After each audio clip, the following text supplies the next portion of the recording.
A very good evening and welcome to the Reading Fightin Phil's pregame show on the Art Phil's Radio Network. My name is Jake Starr. That is Bob McCool. The man in the middle is the development coach for the Fightin Phil's, but also serving as the acting manager last week and again this week. That's Karl Ellison. Karl, entering game 3 of the series. Just, how you feeling? How's everything been going the last couple of weeks? It's been great. For the past month or so, the boys have been playing good baseball all year. Like I said to them, their routines have been really good. And last week and other weeks prior, it's looking like maybe they're starting to get rewarded for it. So that's what you hope. But I think as a staff, we're proud of the work they put in and expect good things on the way. I want to ask you about a particular spot last night. Otto Kemp didn't have a great series in New Hampshire, struggling a little bit to get hits as he's making the adjustment from playing it at Jersey Shore to playing at Reading. But you give him a night off, and he ends up getting the reward, starts it off with the home runs, ends up with 2 hits. At this point, how much of it is mental versus how much is physical? I know it's a combination of both, but is it just that some nights it's just you need a night off physically, some nights you just need a night off to give your brain a rest? Man, Otto's a talented kid. He's a smart kid. He's got a really good head on his shoulders. And you don't want to burn these guys to the ground sometimes. So it was a good opportunity to give him a break. And last night, obviously, he was fresh, ready to go, and he'll keep doing his thing. Now, for you, someone who's still fairly young, first year as a coach, to get put in a position where you are the acting manager the last couple of weeks, what's that experience been like, and what have you learned throughout this process? Let's see. It's been a lot of fun. I'm fortunate to have gotten to see Al for the past few months and kind of watch him and be in his back pocket to a degree. Play for some good managers in my day, and just have this experience. So the past week or so, it's been good. Kind of like the situation with Otto or other guys, just kind of having to communicate with everybody, see where they're at, see what we need to do, communicate with the staff, and then little things just like schedule and lineups and all the good things, crossing T's and dotting I's, and just all the little details that you have to do. It's great. There's a lot that goes into it, and I'm fortunate to get this opportunity. Well, for people who don't know, you were playing last year, and you're already this far along in your coaching career. But do you now see things differently? Obviously, as a player, you saw all the things that went into getting ready for a game. But now that you're seeing it from the coaching perspective, is there a little bit more of man, I didn't see all this when I was playing? There's definitely some of that. There's definitely part of the aspect of knowing the situation of when I got the opportunity to play a little bit of affiliate ball kind of in the back of my mind, knowing that maybe this was something that I was going to get the opportunity to do if I was fortunate. I kind of had my ears open and sort of an idea of how things work. Obviously, didn't know everything. Still, obviously, don't know anywhere near everything. But yeah, for sure, a little eye-opening. And it's fun to learn, fun to see, and just try and help these guys out the best that I can and help the staff around us. We talked to Al about this before. We talked to Stassi about it as well. But you kind of fall in a similar realm as the two of them, as guys who have played, a lot of minor league or independent league baseball. For someone like you, Al, Stassi, who has played a lot of minor league or indie ball, do you feel like it makes it easier to connect with these guys, maybe because they're going through the same things that Al and Brock went through, or you went through as recently as last year? I think, I'm also fortunate because I played with a lot of these guys on this team too. But I'm sure that helps some. But there is like a new way of communicating and understanding and seeing like that, just being on the coaching side of seeing things a little differently.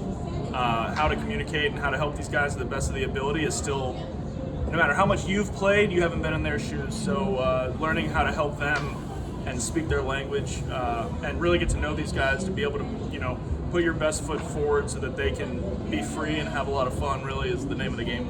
I guess there's a lot of, no matter which way you went from a coaching perspective, you could have walked into any kind of situation.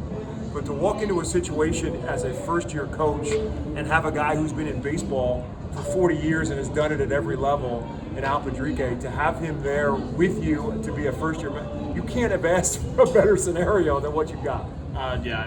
I can't say enough good things about Al. We miss him. We look forward to having him back. And I'm just going to continue to learn as much as I can from him and mess with him as much as I can too. And even before this week, you've had the opportunity to coach third base. What have you learned in that environment? The intricacies of, laying down signs and calling a game from third, or sending a base runner versus not sending a base runner. Like, how's that all been? Good. Don't sleep. don't sleep over there. Plan ahead. Have an idea of the next step that's coming or what could come, and but then also at the same time, you gotta let things play out and can't jump the gun. It's like anything, there's balance, and you kind of have to be able to look forward and also stay very present all at the same time. Well, we've had our own little version on the air about the old comedy routine of who's on first, as in when you're at third, who's on first, and it's always changing all the time. So who and how is that decision being made as to, of the players who are coaching first? You're not going to let anybody just go down there. They're going to have to go down there with a purpose and a reason. Either they, some of them like to just run out there and have some fun and get their time out there, and then others will get sent out there when needed. Wellesley's hot. Wellesley's been hot down there. I told him that last night. They said he's got a hot streak going. Yeah, he's been doing pretty well down there. So I think we'll probably see him down there again tonight. I think we can get the start. Hey, you got to win on the mound. You got to win at first base. He's winning everywhere. Absolutely. You work predominantly with the catchers a lot of the time, and one of those guys in the group is Caleb Ricketts. He did just miss some time on the injured list, but he's back, hit a home run the other night. For somebody like Caleb, obviously offensively we're seeing a lot of production, and defensively I know you and him work very hard together. For Caleb to kind of take that next step to continue to grow and continue to grow through this organization, what kind of things do you want to see from him to continue to improve and get better? Caleb just needs to keep getting his name penciled in the lineup, getting reps, playing. He shows up every day to work. He has a great understanding of what he needs to do. We're at a point now where it's more so, what do you need? And he pretty much can self-evaluate and self-coach at this point pretty well. And I just like to be a helping hand where I can. He's a really bright kid, and he just needs to keep getting reps and keep playing. And I think everything will play out just fine for him. The position of catching, and that's where you grew up in the game of baseball and catching. But that position and the style of catching is changing over the course of baseball. It's more of a different style because catchers are getting lower, they're getting on a knee. It's about framing pitches more so than it is anything. But it does require a whole different skill set in terms of just still catching the baseball and then still being in a position to throw out a baseball. Yeah, no doubt. It's intricate. It's detailed, and then again, just like figuring out a player and his personality, figuring out how their body works and how they best can perform the task at hand is also another skill that I'm trying to learn and get better at every day. But yeah, I mean, I'm fortunate with the catchers. What I've had, I think 4 of them have come through this year, and I'm really fortunate with the guys that I've had. But we talked about this before, but being able to be in spring training and see what JT Realmuto does is kind of the benchmark of like, look, this is what it is all about. You're not that good yet, don't get me wrong, but this is how it's done, and this is how good you can be. Absolutely, yeah, and even, I think JT, obviously, as we've talked about before, is, like you said, he's the benchmark, and just what he means to the catching position in this organization is, I don't think anybody can say enough about. So he sets the bar high, and not everybody can be him, but they can take the principles and apply them how they can to the best of their ability.